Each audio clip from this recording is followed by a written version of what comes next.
Good morning, trekkers. It is Sunday, June 27th, 2021, about 7:55 in the morning. Behind me is the Baraboo Range. It's probably difficult to see because of the clouds that have covered everything in a drizzle and a mist. Wasn't supposed to rain today, but it's been raining on and off pretty heavily for the last 7 days. It's supposed to rain for the next 5 days, except for today, but it's raining. We'll see how that goes as the day progresses. Today's hike is going to be a little bit of an interesting one, and it's going to be mostly on this kind of terrain, blacktop and gravel. And it's going to be through the savanna and prairie, as you see behind us. Should be a pretty flat hike. It's also going to follow a lot of a grid pattern on this blacktop and gravel, and later on in the video I will explain why. So stay tuned, trekkers. We've got a great few hours ahead of us.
We've been on gravel for about the last half mile into wide open prairie.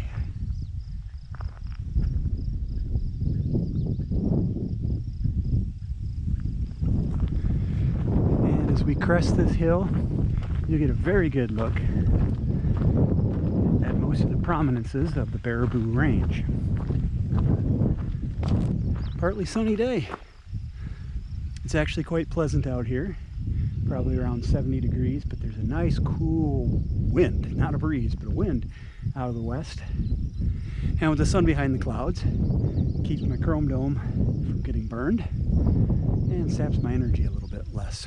Now, in this area, it's not just a recreation area for wandering and hunting and birding and whatever else you might want to do when you have a little free time, but as you can see, there's also corn, and there's some soybeans out here and some other plants. In addition to being a recreation area, the U.S. Dairy Forage Program has been seeded a sizable amount of the 7,200 acres, upon which we are not allowed to tread. And we also have that it's a deterrent burning grounds and landfill number 3. So it's also a landfill, which is good for corn, right? Awesome. Also on the northwest section, which we'll get to later on in the hike, the Ho-Chunk tribe has been turned over a large chunk as well. And the plans for the Ho-Chunk land are not to make hiking and biking trails, but it's to restore the prairie and savanna and perhaps put in buffalo for grazing. Now that I would like to see.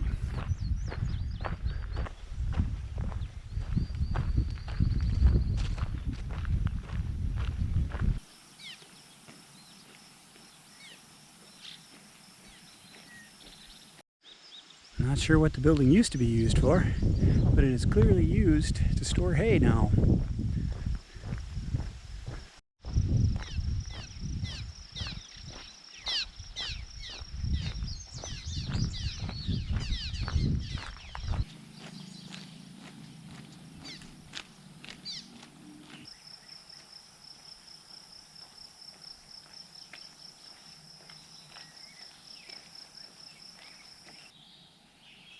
We are at the northern border of the Sauk Prairie Recreation Area, and behind me is Devil's Lake State Park.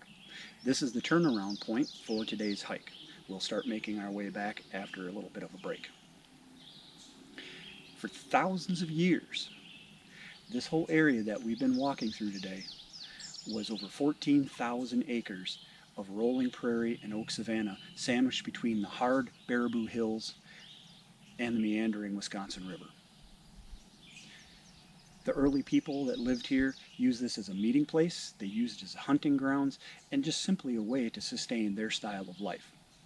200 years ago, European settlers came in and found it to be a very arable land and immediately turned it into agriculture with several family farms throughout the whole area. That pastoral lifestyle came to an abrupt end with World War II. Just prior to the onset of World War II, plans were made to build the world's largest ammunition production facility. Right here, the Badger Ordnance Works took shape. January 1st of 1942, notices were sent to all of the farmers for the 14,000 acres that they would need to be out by March. And sure enough, less than 3 months later, all of the farmers were relocated and construction began.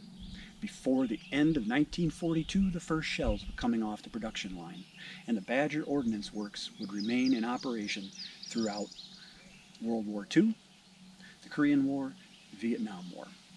And chances are, if you grew up in Wisconsin during the 50s, 60s, 70s, or even the 80s, you probably knew someone that worked here.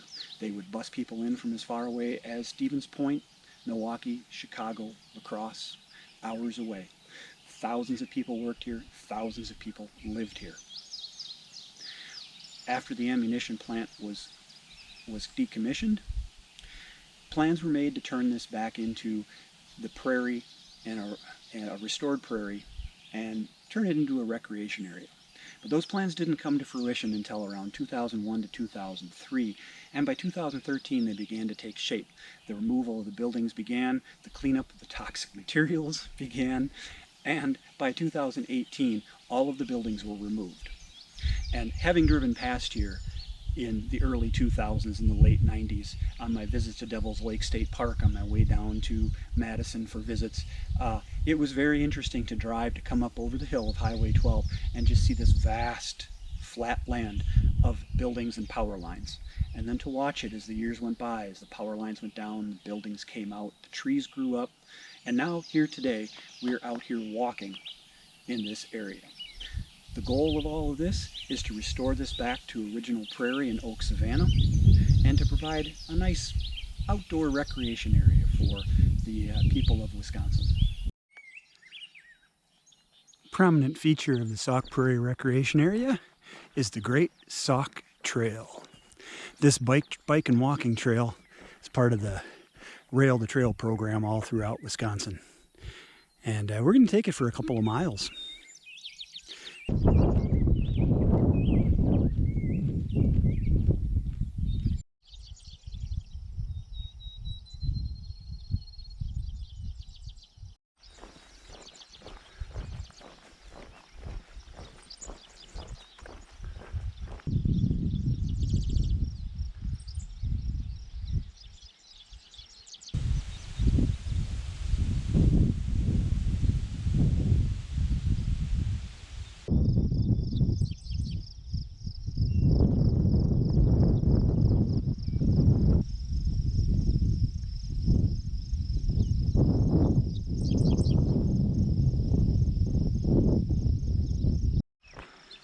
Just hit 7 miles, trekkers, and I left the bike trail a little sooner than I was anticipating.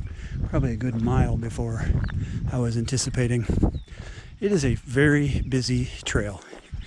And while I wasn't in danger or anything like that, because I've walked on busier, I really just didn't feel like sharing the road. And I knew that if I got off on one of these roads that paralleled it, I'd be lucky to see anybody, hear anybody but my own self. So opted for that. Another day we can use the Great Sauk Trail for a different kind of adventure. Well, still hiking, but But what a spectacular scene. Just absolutely amazing. And couldn't ask for a better day. It started off kind of rotten. It was really raining on the way up here, and it was still drizzling and raining enough to want to use an umbrella early in the hike. And then the sun started to come through, and I thought, oh boy, this is going to get rough. It's going to get hot. But it didn't. The clouds came back in, the breeze is still up. And it's just been a real pleasant day. I'm not overly hot, not overly thirsty. My legs aren't behaving quite as well as I'd like them to, and that's translated into my back now here at mile 7. So not the best day, but not a bad day either. It's manageable. Boy, and I'll tell you, you'll be able to see in the comment box, description box on the channel there for this video, I'll post the link for a map, and I'll post my GPS track that I used. But there's so much more to explore out here. And what's nice about it is that you can explore it on foot, and you can explore it on bike, and you can even explore a good bit of it in a car. There's quite a bit to see and do here, and then because it's abutted right up next to Devil's Lake State Park, you can actually continue the adventure. I know there's a way to do it. It said the road was closed to public use, but I just know there's a way to get to Burma Road that goes up through one of those passes. And I think it's that pass right in there, but I'm not 100% sure. But there is a way to get up and in there, and then up actually into Devil's Lake State Park. If you were a serious high mileage person and you could put in 25-30 miles in a day without falling on your face, boy, you could make a super loop out of all of this. Just look at this.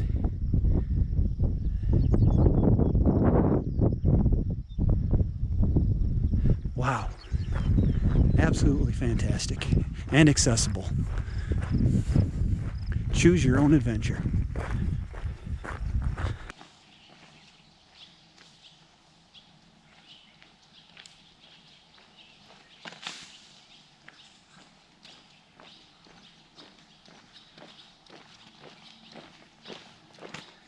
Well, trekkers, 15 minutes ago that tree completely blocked the road. And just as I was coming up on that tree, walking down this road, young guy and his pickup truck drove up at the same time. And with me mostly supervising, we used his tow rope and we pulled that thing aside. So there's just enough room for a vehicle to get by. And that'll also wrap up today's hike. Just down this road behind you, less than a half a mile, is the car and the end of today's hike. As usual, this was an unexpected delight. I've had a few of those here in the past couple years, and I hope to have some more. But it just proves the point, trekkers, that no matter where you are, you're going to be able to find a place to get out and have your own everyday adventure.